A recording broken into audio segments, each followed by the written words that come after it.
here with us on Eat Well, Be Happy. I'm Deborah. And I'm Mary. And we're going to be making, as usual, 3 dishes.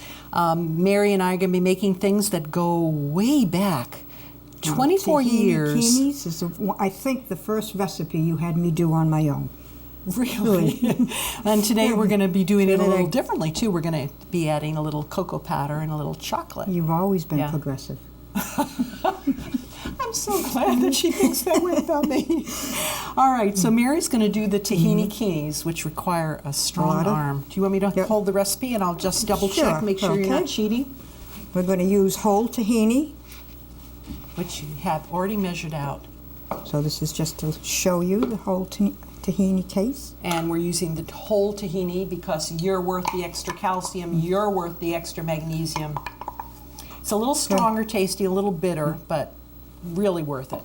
But when you add some nice raw honey to it, it offsets the bitterness. And this is you're telling me how much, Deborah? 2/3 cup. I forgot I was supposed to tell her how much. 2/3, so half a cup of the tahini with the oil and 2/3 cup of the honey. And you've put the oil in there first because... And now the honey will just slip right out. Isn't that amazing? A little oil. And it slips right out. All right, I'll get that out of your way. And then you're going to stir that until it's all incorporated and, as they say, liquidy. And it does happen. You think it's never, ever going to incorporate, but it really does. It becomes, it's more like, I guess, when you cream butter. That's the effect. Yep. So Mary is creaming her tahini and her honey together. And this is counter's a little high for you, isn't it? She's a small little thing, as you can see. I do have my high shoes on. Oh, no you don't, honey. Not high enough, I guess. All right. All right. So let's make sure all the lumps are out. Does take a bit of strength here. It uses calories, which is really good because honey is high in calories. But honey goes, again, way back to the beginning of civilization. So germs won't grow in honey. You can use it on a burn or a cut or a wound. In the Civil War, they actually stopped a lot of infections by packing the wounds with honey. So do you want me to continue mixing while you put things in? What are we going to put next? in about a teaspoon of cinnamon next, which is right here. Teaspoon of cinnamon. Right.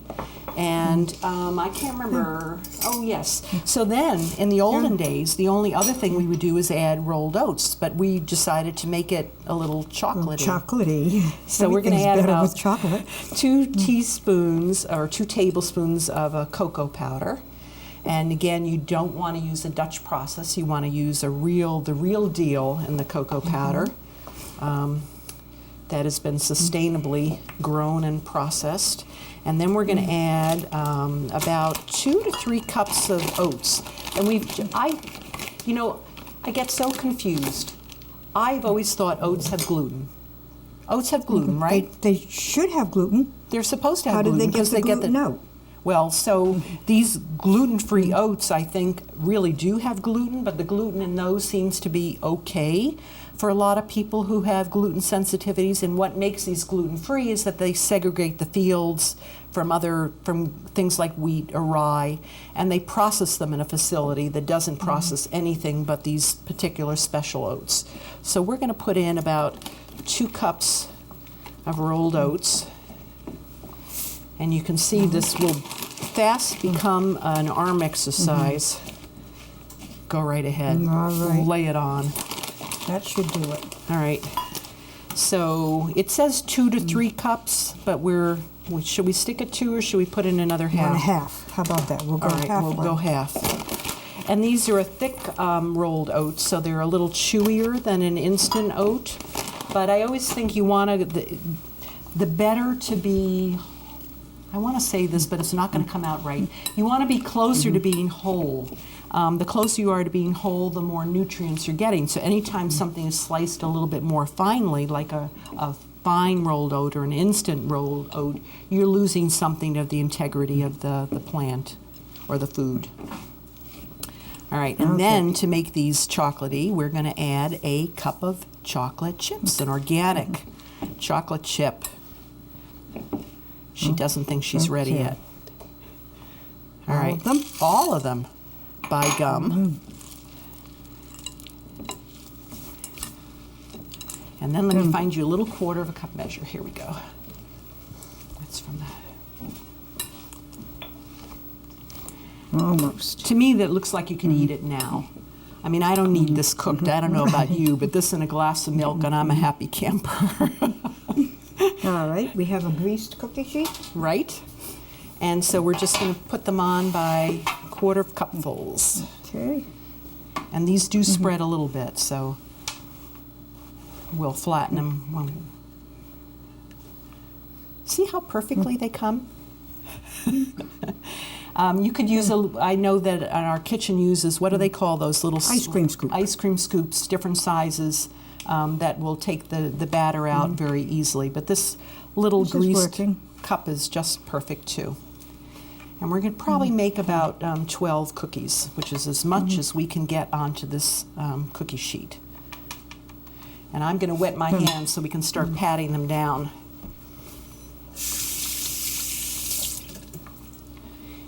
Anything that is sticky, wet your hands, and it seems to work really well.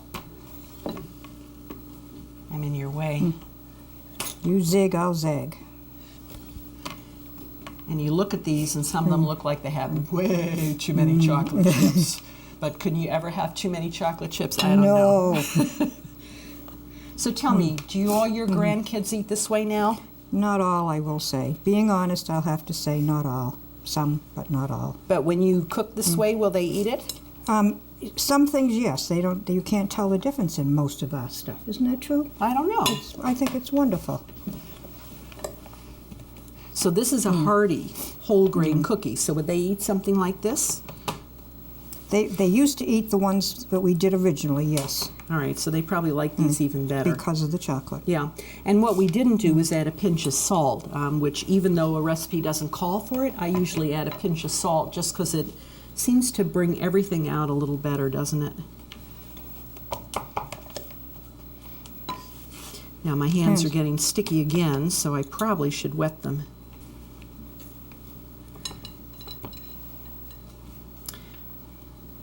Cleopatra would have been proud. Let me wet my hands again. Okay. So there were oats in ancient Egypt, and there was honey. There wasn't chocolate, was there? But they did a lot of things with oats and honey. All right, so these are ready to go, and they are going to spread a little bit, but we're going to put them in a 350 oven for about 20 minutes. And what I found when I made these the other day, Mary, is that the original tahini keenies really, the ones with the cocoa take on a much darker color pretty quickly. All right, so I'll let you put those into the oven. Okay. And I'll rinse my hands once more. See, what we need is an oven right in front of you, but we don't have one. All right, so next I think we'll make the salad that can stand, and we'll make the garbanzo. What are we calling it? She's lost my recipe. You have it. I have it. Here we go. Okay. So we're calling this one, this again was from the early days of the store. We're calling it a garbanzo italiano. So the Italians, I mean, lots of countries use garbanzo beans, or I think they're called ceci beans in Italy, or chickpeas. But they are one of the beans that is probably used in just about every country in the world. And they're, again, we want to get more beans into our diet because they fill us up. They have all that wonderful fiber. They have protein, calcium. Mary's a vegetarian, so she knows of what she speaks. So she's someone who really does get a lot of her protein out of beans, right? Right. But Don is not a vegetarian, but you make him one. Yeah, absolutely. But I do feed him sometimes meat. Really? How I do. How kind of you. All right. So if you wouldn't mind, if you can start to sort of cut that cheese. So we're going to add, we're going to have about 3 cups of chickpeas. I have a little knife here if you want one. Do you want cheese cut in chunks? Like little cubes, or cubes? however will work for you. And I'm adding about a teaspoon of an oregano, because we love oregano, and it seems to go with all things Italian and all things beans. Also, what goes with beans is cheese, and if you add cheese to beans, then you have a complete protein. You have all the amino acids, and then you don't even need meat. And a lot of people who love meat, like I love meat, I'm not a vegetarian. If I have cheese with my beans, then I don't miss anything. So I'm going to do that, and then I'm going to slice the onion. And get my knife.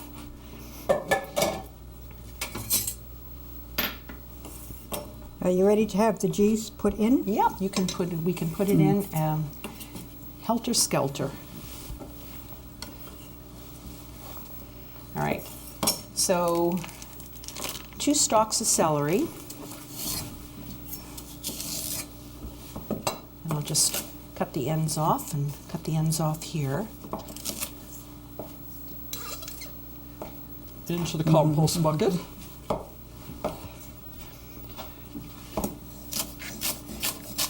We're both trying to use the same cutting board. But when we started, weren't we working in very close quarters? That's true, we were. All right, so You've got the scooper, you can put that in. All right, and we're gonna squeeze those. So we have about 2 stalks of celery. We had about 2 cups of cheese, 3 cups of the chickpeas. We're gonna put in 4 garlic cloves and half a chopped red onion. To me, this salad always reminds me of pizza. I don't know why.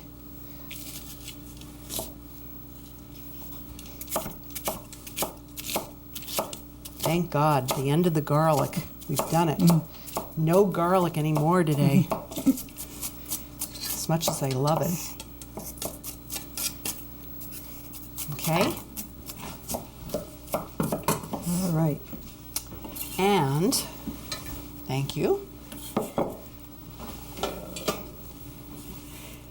Before you all got here, knowing that we would be in a mad dash, I cut 2 carrots, 4 carrots. I can't remember. How many carrots did I cook? 3 cups. So whatever size your carrots are, I cut about 3 cups of carrots and about 4 cups of kale and just steamed it. So I'm going to add that. The bad thing about steamed kale is that it turns color and it doesn't look so attractive. The good thing about it is that the steaming softens it and makes summer kale a lot more, makes it more fun to eat. I think once kale is less chewing. Less chewing. Once kale is hit by the frost, it gets sweet and then it's fine. But in the summertime, it's pretty tough. So we got our 3 cups of carrots and our 4 cups of kale. And of course, we are not going to spill out this steaming liquid, because if we drink it, then it's very alkalizing. And we all know that in this country, we're way too acidic because we love our coffee. We love our... She said it. We love our chocolate. We love our cheese, so we've got our cheese in there already too. All right? Okay. And, sorry, we're going to add some olives. And unlike some, I'm not going to take the time to dice them. I'm just going to pull out about a cup of olives. Again, it's sort of the Italian theme again, because they use a lot of olives. So we've got some green and some black here. And a few more. All right. Okay. All right, so now the only thing we have to add is about a half a cup of olive oil, and then we're going to mix it. So do you have that little 1/4 cup measure? No, No. I'll use this. Okay. So half a cup of olive oil. Glug, glug, glug, glug. Is that the first time I've seen you measure? You just kind of... Come closer so I can hit you. All right. So now we're just going to mix this all up. Do you remember if I added salt and pepper yet? You did not. All right. So we need about a teaspoon of salt and about a teaspoon of pepper. Add a teaspoon of pepper. Yep. And I dumped a carrot here. All right, taste it for me and tell me how you think. If it has enough salt and pepper. I'll just taste with my fingers here. I think it's Could use a little more salt maybe, but I'm not sure. If you get the cheese, maybe not. What do you think? More salt? I made sure I got the cheese, so I don't think it does. Okay. So we'll just put that down there then. All right. So the glowing salad is one of the simplest salads known to man or women if you have a food processor. Growing up, we did not have a food processor, and we kids took turns. We were responsible for helping grate these vegetables and do this, and it was such a royal pain in the neck. So we're going to cut those. So the recipe is very simple. It's a whole fresh pineapple. It's about 2 carrots. It's about 2 beets, 2 apples. That's it. It gets shredded, goes in, gets mixed, and then we're going to bed it on a little bit of lettuce, and we're going to add a little fresh orange juice to the salad, and we're going to slice some avocado on top. So I'm going to sort of poke the lettuce out if I can, just so the color will be pretty. My mother used to have us shred it by hand, as I mentioned, and every plate she dished it out individually. So every plate got some lettuce, got a couple of slices of avocado. All right, so I'm going to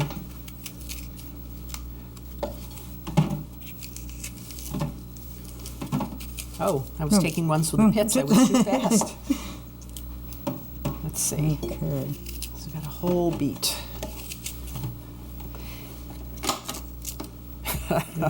You gotta plug it in. All righty.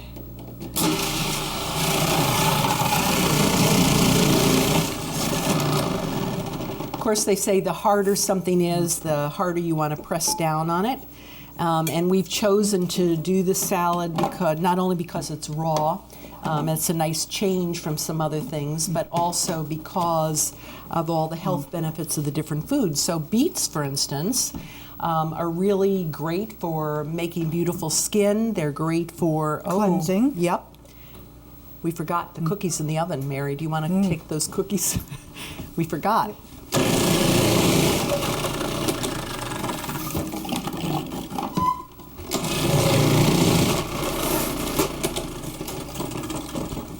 And for lowering blood pressure, which is also really nice. Okay, so now we're just going to cut the pineapple before we add the salad. So you know a pineapple is fresh by twisting? I thought it was pulling one of these out and like that. It's fresh. And I thought it was if you could twist the top off, so this one is not quite. But we're going to just pretend it is. Are you stronger than I am? I'll give it a go. Ooh, here, I loosened it for you. It's not right. It's the only pineapple we have. All right. All right, so there are all kinds of different ways to cut a pineapple. Oh, let's hope this is a good one. Yeah, it's fine. Looking better. Yeah. All right, let's put that in the compost too. So one thing that is nice about the salad, if your pineapple is less than perfect, by the time you add it together with the beets and things, you won't notice a thing.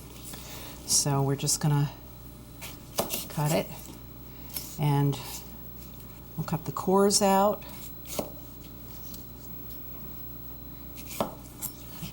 I've seen Tom cut pineapples, and he does such a nice, easy job. But you know how they say you can't teach an old dog new tricks? Oh, yes, you can.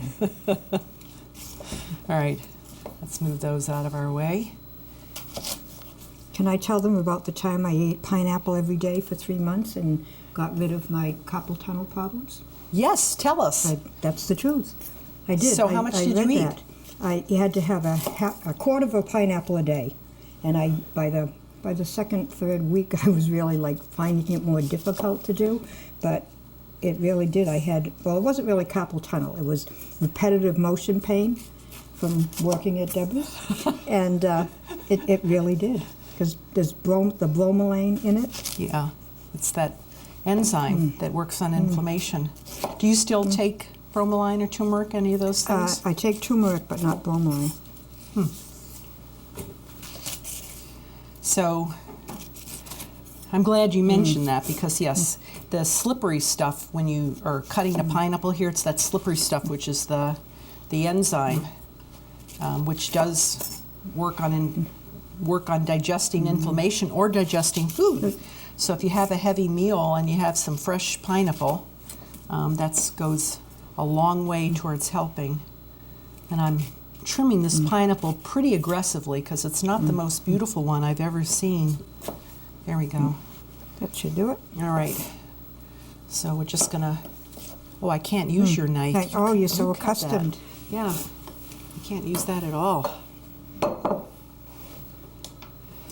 Can you cut that for me? Surely. Thank you.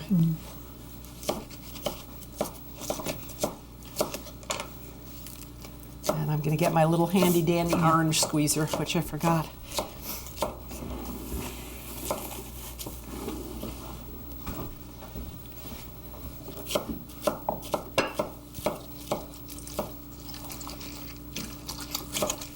So in the store, I think we do not use orange juice. We use papaya or mango juice, right. which is lovely as well. But I had a nice, fresh, organic orange.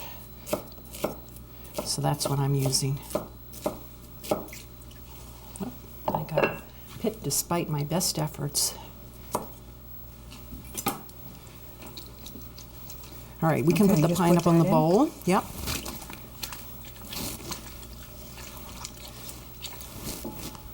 I'm glad you told that story about the pineapple. I remember when you were sleeping with splints on at night. Yes. That was for the carpal tunnel. Yeah. Okay. So we'll have to eat that later. We'll put that in the sink. Whoops. Put that in the sink. And you can see how psychedelic the colors are. Actually, we didn't used to call it the glowing salad. We used to call it the grated carrot beet apple salad with fresh pineapple. And then we had a little kid come to the store, and it was she who said, That glows. "That glows." Okay. But it's so refreshing. Yep. All right. Doesn't keep all that well, though. No, it needs doesn't. to. Yeah, it should really be. This is one. That one can keep for several days in the fridge. May taste better even the second or the third day. This one you really want to eat the day it's made, or at the very least the next day. All right. Let's get our avocado, Mary, and let's get that ready to go. I forgot to ask, did we check the cookies and they're out? They're out. Oh, thank God. Oh, that's a beautiful avocado. Perfect. Yeah, let's peel it and slice it. So you can see this is kind of untouched by human hands, but I encourage you to work with clean hands. But do work with your hands. It feels so much yes. better. All right. So I was trying to tell whether this felt dry or wet enough, and if it was a little too wet, then I might add a little more orange juice or some mango, papaya, as I said, or even apple juice. But it feels nice and moist to me, so the carrots and the beets and the apples were all nice and fresh. It wasn't like a woody carrot without any juice. So I am going to... Now, could I impose on you to do one more thing before you finish that? Yes. Could you take that bowl and bring it up here so I don't have to stop and wash my hands for... All right. Thank you. So we're just going to put the salad right into the middle. We debated whether to dish it out individually or make it like this, so you'll see it like this now.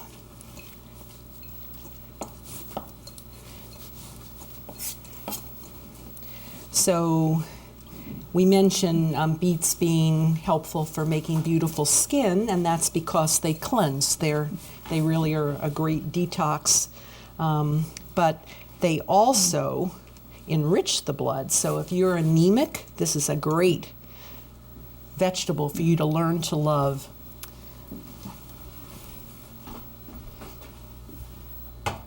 And we're going to put the avocado right in the center. And so we have a salad now that has to be eaten pretty quickly because we don't want the avocado to turn black. I'm going to wash my hands. We'll put it down. We'll get the cookies and we'll plate those. Okay. So I cheated last night. I knew Mary was coming. I knew she'd do a great job on the cookies, but I cheated.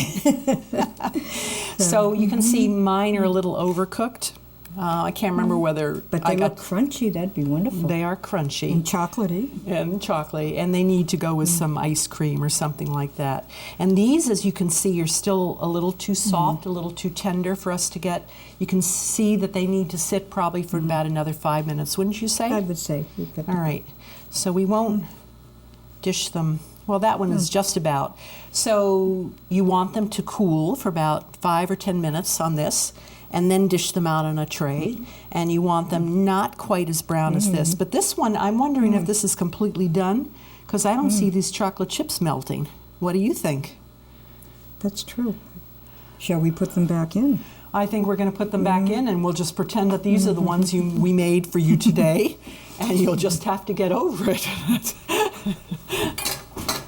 All right. So, oh my goodness.